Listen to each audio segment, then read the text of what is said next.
एक समय की बात है, कैलाश पर्वत पर भोलेनाथ को तैयार होता देख माता पार्वती बोली, प्रभु आप कहाँ के लिए तैयार हो रहे हैं? पार्वती, बहुत दिन हुए हैं पृथ्वी भ्रमण पर गए हुए, तो सोचा आज चला जाता हूँ। अच्छा, ऐसी बात है तो मैं भी आपके साथ चलूंगी। आप नाहक ही परेशान होंगी, रहने दे, मैं अकेला ही आ जाता हूँ। नहीं नहीं प्रभु, मैं तो साथ ही जाऊंगी आपके। चलिए, आप मानेगी नहीं। चलिए। भोलेनाथ और पार्वती अपना रूप बदलकर धरती पर आ जाते हैं। पार्वती जी देखती है कि वहाँ बहुत हलचल थी। सभी महिलाएं बाजार में खरीदारी कर रही थी। कोई सुहाग का सामान खरीद रही थी, तो कोई मेहंदी लगवा रही थी, तो कोई चूड़ी बिंदी खरीद रही थी। यह देख पार्वती शिव जी से बोली, प्रभु आज पृथ्वी पर इतनी हलचल क्यों है? सभी 16 श्रृंगार का सामान खरीद रही है। क्या कोई पर्व है? हाँ पार्वती, यह सभी औरतें करवा चौथ के पर्व की तैयारी कर रही है। कल करवा चौथ है। करवा चौथ, इसमें क्या होता है स्वामी? इस कल करवा चौथ है। करवा चौथ, इसमें क्या होता है स्वामी? इस दिन सभी महिलाएं और औरतें अपने पति की लंबी आयु, घर परिवार की सुख शांति समृद्धि के लिए निर्जला उपवास रखती है। अच्छा स्वामी, मैं भी कल आपके लिए निर्जला उपवास करूंगी। लेकिन आपको भला यह उपवास करने की क्या आवश्यकता है? तुम्हारा सुहाग तो मैं हूँ, स्वयं शिव। तब भी स्वामी, मैं यह उपवास करना चाहती हूँ आपके लिए। पार्वती जी की हट के आगे शिव की एक न चली और वह दोनों कैलाश पर्वत लौट आए। अगले दिन माता पार्वती करवा चौथ उपवास करती है, 16 श्रृंगार करती है, सुंदर वस्त्र आभूषण पहनती है और भोलेनाथ के लिए मेहंदी लगा के अपना व्रत धारण करती है।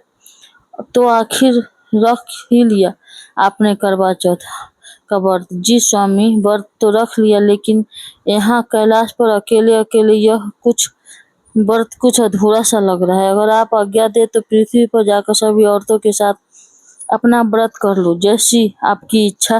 पार्वती जी अपनी पूजा की थाली तैयार कर पृथ्वी पर आ जाती है और एक गांव में पहुंची, जहाँ सभी स्त्रियां 16 श्रृंगार कर पूजा के लिए जा रही थी। तब रश्मि की नजर उन पर पड़ी। अरे आओ आओ बहन, वहाँ क्यों खड़ी हो? हमारे साथ पूजा करने चलो। हाँ हाँ चलो, मेरा तो यह पहला करवा चौथ का व्रत है। आपका भी पहला करवा चौथ है क्या? मेरा भी ये पहला व्रत है। माँ पार्वती और रश्मि सभी औरतों के साथ पूजा करने बैठ जाते हैं। पूजा और कहानी के बाद सभी महिलाएं अपने घर जाने लगती है। तो रश्मि बोली, तुमने अपना नाम नहीं बताया, और तुम्हारा घर कहाँ है? मेरा नाम गौरी है, मैं इस गांव में नई आई हूँ। मेरे पति किसी काम से शहर गए हुए हैं। अच्छा, तो तुम अकेली हो? घर में एक काम करो, मेरे साथ मेरे घर चलो। मैंने पूरी पकवान बनाए हैं, दोनों मिलके चंद्रमा को अर्घ देंगे और अपना अपना व्रत खोलेंगे। लेकिन मैं तुम्हारे घर कैसे जा सकती हूँ? कोई बात नहीं, मेरे घर को अपना घर समझो।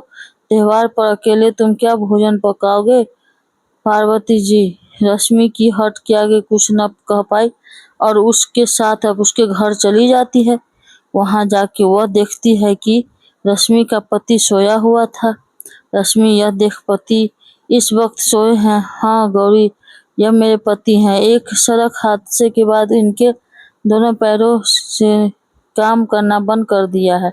अब तो यह बिस्तर पर हैं।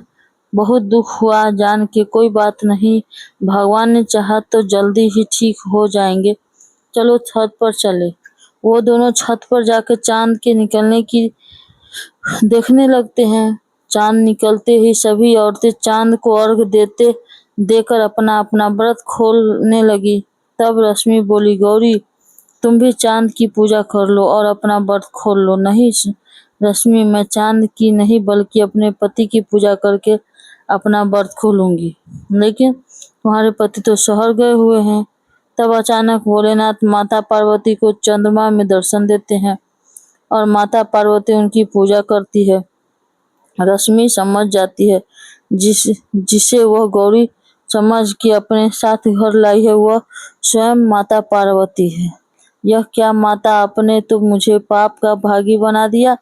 आप स्वयं मेरे घर आई और मैं आपको पहचाना भी नहीं पाई। रश्मि, मैं तुम्हारे स्वभाव से बहुत प्रभावित हुई हूँ और मैं तुम्हारे पति को स्वस्थ जीवन की और लंबी आयु की आशीर्वाद देती हूँ। ऐसा कह के माता पार्वती अंतर ध्यान हो गई और माँ का पति स्वस्थ हो गया। तो दर्शकों, आप लोगों को ये वीडियो कैसा लगा? अच्छा लगे तो चैनल को लाइक, सब्सक्राइब, शेयर कीजिए।